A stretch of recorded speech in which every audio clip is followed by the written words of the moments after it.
Hey guys, it's just me checking in. Unlike looking at my ugly mug tonight, I'm going to kind of share with you the view I'm seeing right now.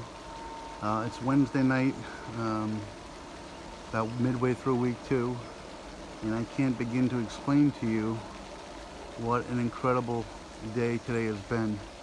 Um, I could probably do 5 or 6 videos just on today alone, and so I'm not going to do it any justice. Um, well, I don't know if you guys can see that. There's like the smoke coming off the lake over there. That is so cool. I don't know if you guys can see that. I guess the temperature difference. But anyway, uh, today has been almost overwhelming, surreal. So let me talk about a few things, if I can, and try to give some props where due. First of all, to Noble's Restaurant in, oh, kitty cat in the way. Sorry, kitty cat decided to come join the party. Hey, kitty cat. I guess you want to be a star.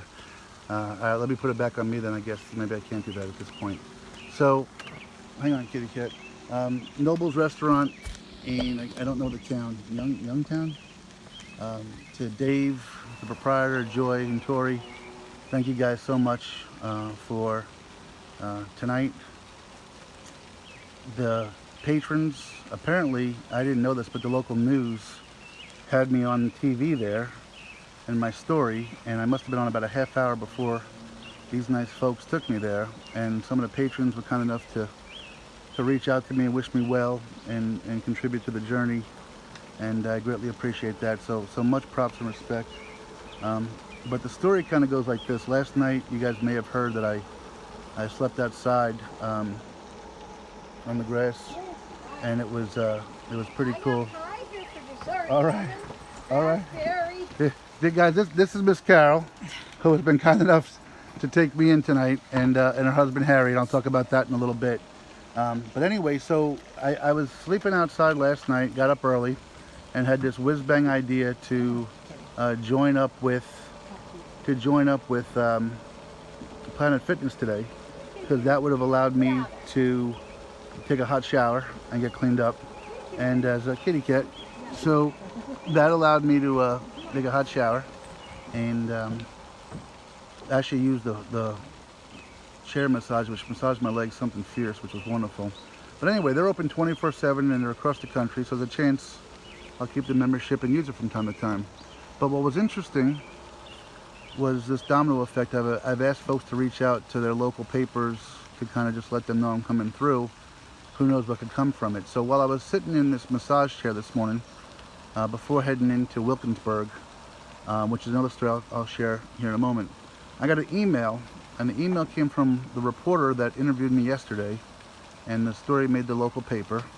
And she said, hey, I just got a phone call from this young lady, Carol Brady, and she said that they would love for you to be a part of their home tonight, and they don't care where you are, they'll come pick you up and bring you back to your starting spot tomorrow. If you want to call her, here's the number. So I reached out to Carol in the morning, said thank you, here's my plan. And she said, look, just do what you got to do your journey, and call us when you're ready, and we'll come get you. So my journey today was designed to go into Wilkinsburg, which is a mixed, racially, not divided, but a racially mixed area of Pittsburgh. And it's an area where recently a young man, unarmed at the moment, at least, again, depending upon which take of the story you have, was shot and killed. And I wanted to get some perspective on how folks think, and just be in their shoes for a moment. And the story was really great. As I was walking into town, I passed that particular street, didn't know it at the time, and there was some road work being done. It was one lane, and 36-year-old black man said to me, hey, can I give you a ride? So, right away, there's already some kind of niceties, right? There's no racial tension. A black man offered a white man a ride. So I kind of told him what I was doing. He was really cool with it and said, I'd love to pick your brain for a while. We spoke for about an hour, and he said, I got some work stuff to do. I asked him if there was a church in town I could maybe go talk to some folks and things like that. And he said, yeah. He said, give me a call. Here's my number. Give me a call when you're done. I'll pick you back up. So he dropped me off outside a Islamic, it wasn't a mosque, but it was a place of gathering. And I spoke to 2 gentlemen for quite a while. And it was I don't really want to go into too much I didn't videotape a lot of it because they weren't comfortable with that. Um, but just to gain a different perspective, I thought there was a lot of value in what they had to say.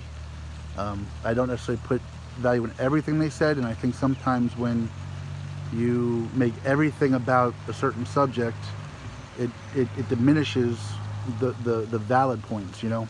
Um, and then something interesting happened, which I'd never experienced before. And I don't want to say I was a victim of racism, but in the middle of the conversation with these two gentlemen, I was literally sitting on the sidewalk. Um, I was literally sitting on the sidewalk in Wilkinsburg, PA, and the gentleman pulled up, and he was wearing the typical Muslim wear, I guess. But he sat there and talked to these two gentlemen for about an hour, and he did not one time even acknowledge that I was even there. Not a hello, how are you? Not a nice to meet you. He just spoke around me for an hour. And it was the strangest thing because, again, he couldn't have not liked me as a person because he never spoke to me to get to know me. But I wondered and put myself in other people's shoes and wondered how many times that's happened to others and so forth. It was just a really weird dynamic. That the only thing I think of is that this person chose not to acknowledge me. Is it possibly because of my race? I don't know. So after about an hour, hour and a half of sharing time with these gentlemen and listening to this other gentleman talk, I politely said goodbye and thanked them for their time. And ironically, the two gentlemen I originally spoke to, they were selling some fruit and some other things, some textiles.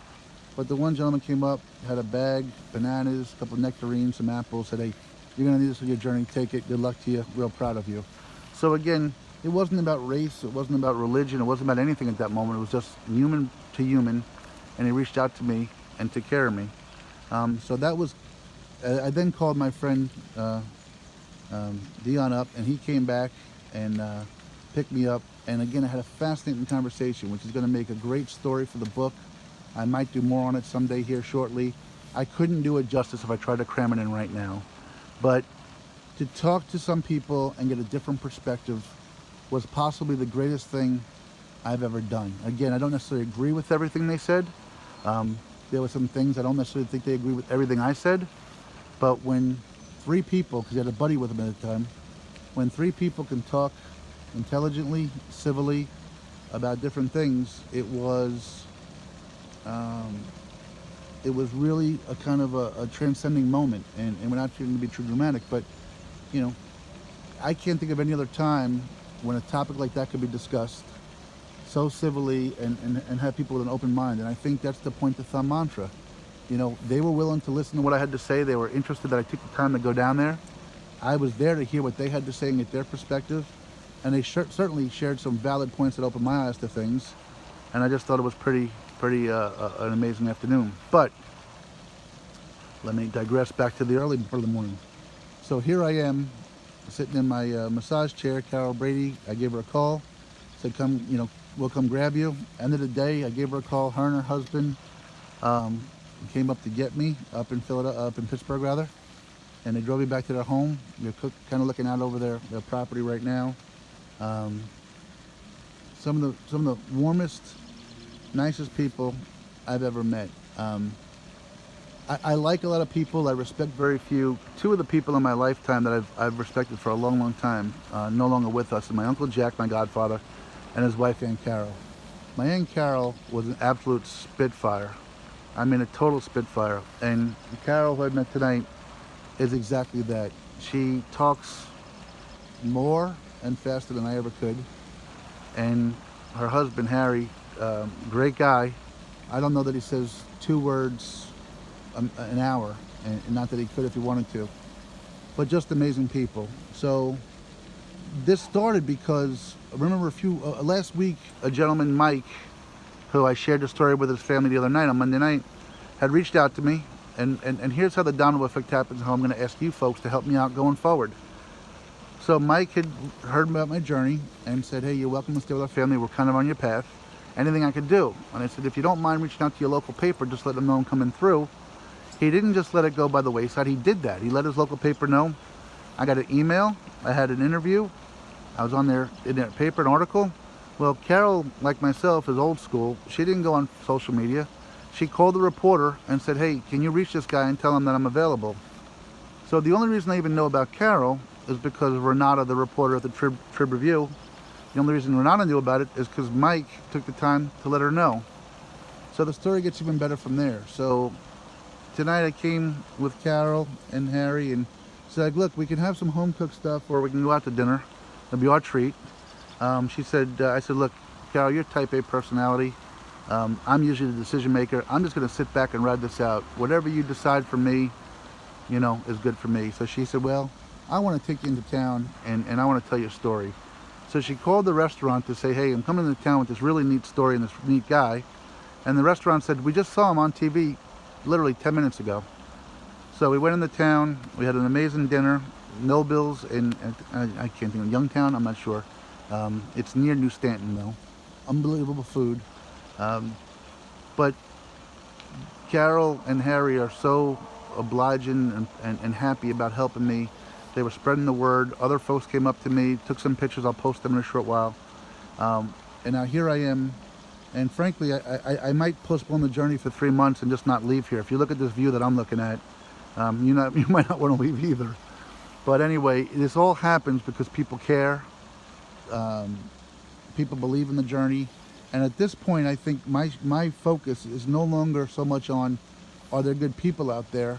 My focus is now on trying to change the world one person at a time by pointing the thumb, by hearing what others have to say before defending our own opinions, before being indifferent to folks and listening to what other folks have to say. I'm convinced there are amazing people out there. I've already spoken to my kids tonight. Tonight has been surreal. Like I said, it's been between what Mike did and Renata did and Carol did and Dion getting me all set up. The weird thing is I took a bunch of pictures in town, including the spot of the street where this young man got shot, and for some reason those pictures are not on my phone. I don't know why. I gotta try to find them. So if you don't have pictures of that, I do apologize, but trust me when I tell you, it was a pretty surreal day. So I can't wait to write about it because this little video would not do it justice. Tomorrow, to those that don't know, I'm gonna be printing an itinerary later, but I'm gonna be leaving here and heading out to, I think it's called Little Washington, and I'm not gonna be going near Pittsburgh. I'm going to be going south of Pittsburgh, and the reason being is I was invited to a country jamboree concert, whatever, out in Belmont, Ohio. So I'm going to do my journey out that way. I'm going to get a ride from there to Belmont, and instead of resting on Sunday, I'm going to rest on Friday. I'm going to enjoy the concert. I'm going to give myself some time, but I also thought instead of meeting the 15 or 20 people I can meet a day walking the 20 miles, I could probably meet 200 or 300 potential folks I could touch and share my theory or share my mantra with at this country concert. From there, I'll be heading up to Canton Saturday morning and leaving from Canton and going back on Route 30. So I do want to extend my plans after Canton.